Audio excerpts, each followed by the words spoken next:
আপনি তো কোটাতে ঢুকছেন, আপনার পুলিশ গুলি করছে মুখে, পুরো ভিডিও ফুটেজ আসছে। আপনার ছাত্রলীগ আটকে আসছেন, যে কাজটা আমরা করতে সেটা আপনাদের করা দরকার ছিল।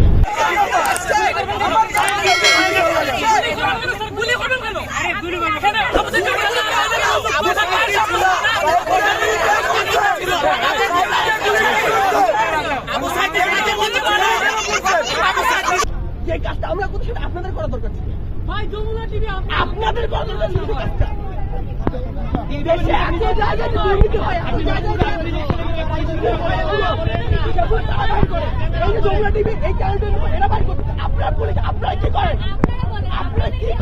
আপনি তো কোটাতে ঢুকছেন, আপনি তো কোটাতে ঢুকছেন, তাই না?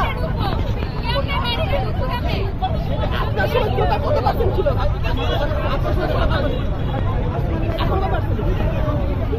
তাহলে তাহলে আমরা কেন ঢুকবো?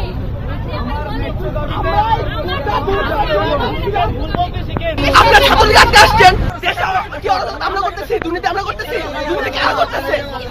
হাজারে করে বাড়ি চলে যাচ্ছে, হাজারে করে টাকা ঘুষ নিতেছে মানুষজন। ড্রাইভার 400 কোটি টাকা, পিওনে 400 কোটি টাকা, সেটা নিয়ে আপনি কিছু করতে পারেন না। আপনার পুলিশ গুলি করছে মুখে, পুরো ভিডিও ফুটেজ আসছে। আপনার তার মধ্যে অ্যাকশন নিচ্ছেন, অ্যাকশন নিতে পারছেন আপনারা? আপনাদের লজ্জা থাকা উচিত। ছাত্রদের উপরে আপনারা কি আপনারা কিছু বলছেন না? কিছু বলেন নাই তো আপনাদের? আপনারা তো 20 বছর থেকে কিছু বলেন নাই।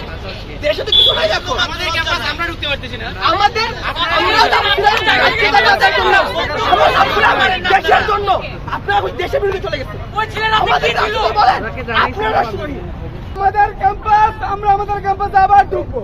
কে ঢাকায় দেখবো, কার কত বুলেট আছে আমরা দেখবো।